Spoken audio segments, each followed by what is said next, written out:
Got my eyes straight ahead, got my head in the game. With the red light on, I'm just waiting for the change. Keep my head down low. Hi, j-fallon, and thanks for listening. So I just wanted to clarify some things before I got into this episode. I'm going to talk about this New Zealand police officer. A big shout out to, now I've forgotten the username. Someone, I think it might have been a Karen Thorpe, I think, had put me onto this story about the New Zealand copper, and this is what I'm going to talk about today. Got himself in a bit of strife. Pretty interesting case. Anyway, before we get into that, I just wanted to clarify a couple of things that I've said. So I wanted to clarify my point, what I was trying to say about being stood down on pay. Now, the officer who'd been stood down from South Australia, he's been accused of domestic violence incidences and also using, trying to look up information and be able to use that information against other people. It's criminal behaviour. I believe that in those cases, if you're behaving in a criminal fashion outside of the work arena, well, then you shouldn't be stood down on pay. You should have to use your own sick leave or use your own holiday, rec leave, and this kind of thing. However, the other two officers who'd been, they were working. These ones, two Victorian police officers, have been charged with negligent manslaughter. Even though it's a very serious charge that they're facing, they were put in this situation because of their work. So they've gone there, and the only reason why they've had to confront this individual, whether they made mistakes or did the wrong thing, regardless, they were still working. They were performing their duties. Maybe they weren't doing it to the best of their abilities. Maybe they were doing it to the best of their abilities, and things just went wrong. My point is, if you're actually working and things go wrong, then yes, I believe police officers should be stood down with pay and being given all the full support from their union and everything because they were actually working. What I have a problem with is police officers like the South Australian one, like the Queensland police officer who was caught drink driving, all this kind of thing.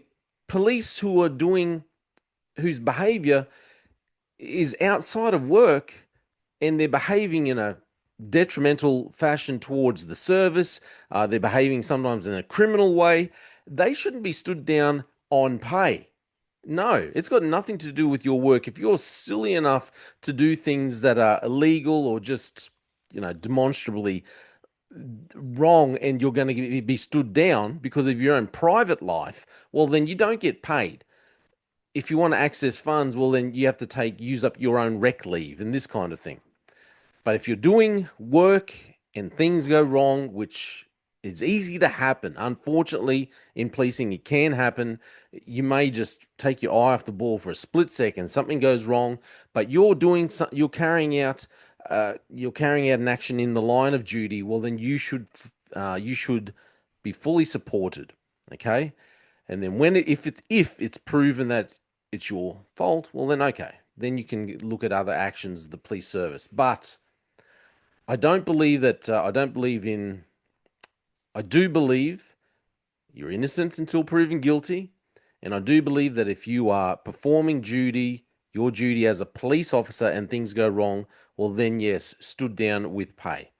But if you're just a thug and a criminal and someone who likes to commit acts of domestic violence on your partner, well, then no, you don't deserve the help. You don't deserve the help from the union, that's for sure.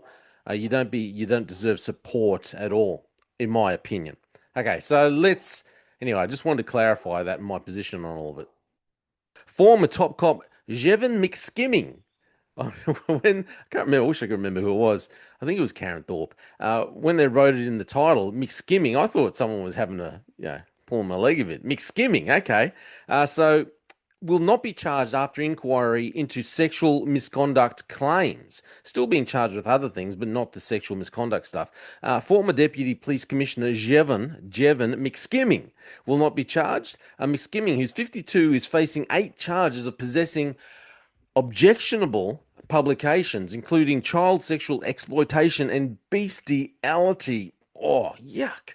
material over a 4-year period. In November last year, McSkimming was placed on special leave as the Independent Police Conduct Authority investigated an allegation of sexual misconduct from a former non-sworn female police employee. The following month, police began a criminal investigation into that investigation.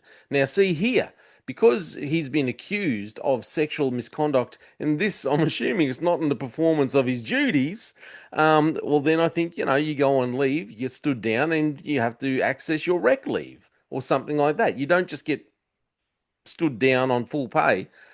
Anyway, unless it's going to be a really short time frame.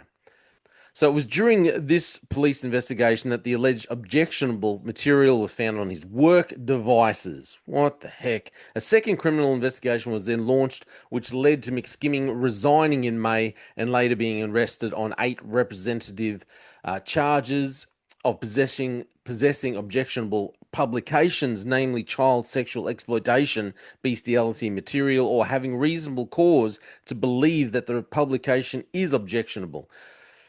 That's weird. The investigation concluded that the evidential test for prosecution had not been met, therefore no charges would be laid. The Solicitor General's prosecution guidelines 2025 require both evidential sufficiency and public interest thresholds to be met. In this case, the evidential test was not satisfied. Johnson said the investigation and decision not to charge were independently reviewed by King's counsel and peer reviewed by a Crown Law appointed barrister. The investigation was thorough. Anyway, McSkimming was arrested in relation to charges of possessing objectionable publications in Wellington.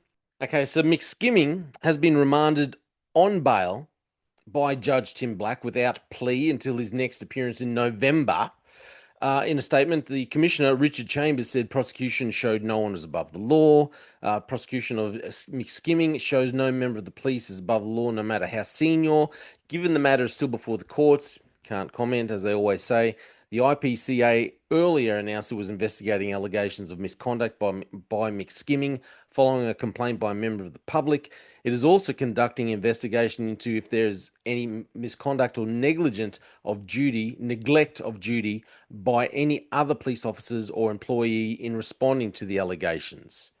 So they're having a bit of a hunt to see why this hasn't come to light if someone else has hidden it, is what they're saying. The investigations were being given priority, but no time frame for their completion. McSkimming was one of the final 2 candidates for New Zealand's top cop job last year. Wow, with Chambers eventually appointed police commissioner. That's right. If I didn't say it before, McSkimming is actually a deputy commissioner.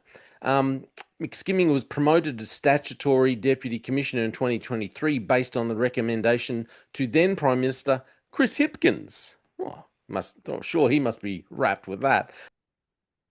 Look, I just thought this case was worthwhile talking about, seeing what's going on there in New Zealand. I do like the way New Zealand, when they give details, when they talk about cases, they tend to give a lot more information than what Queensland police definitely give. They tend to give you the bare minimum, and all the police services in Australia, Victoria, New South Wales, they all give bare minimum. New Zealand seem to give a lot more information, but it does make you wonder how this chap got to such a high, the second highest level, I assume, in New Zealand as far as policing goes, and this is what he was all about. And it's hard to believe that someone could have these kind of accusations come out so late in his career. And yet nothing else has ever happened. He's been in the job since '96, and there's never been nothing else which has ever raised, no other red flags have ever popped up to McSkimming. I seriously doubt it. Anyway, we'll see how it goes. I just want to keep a track of this story. If anything, I just like saying McSkimming. Look, like I said at the start, I think if you're accused of doing things and it's outside of your work role, I don't believe you should be stood down on full pay. I think you should have to be using your rec leave, long service leave, this kind of thing. If you've been involved in criminal behavior, that's how I think it should go.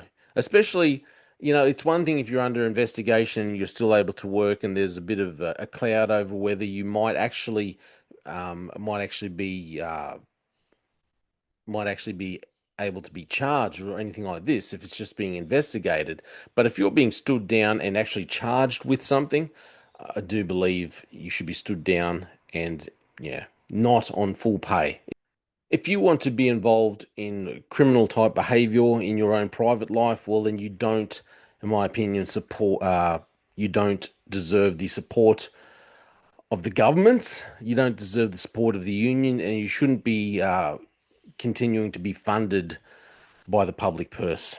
That's just my opinion. Anyway, my name's j-fallon. Thanks for listening. They just fuel a desire that will take me higher. I'm on fire.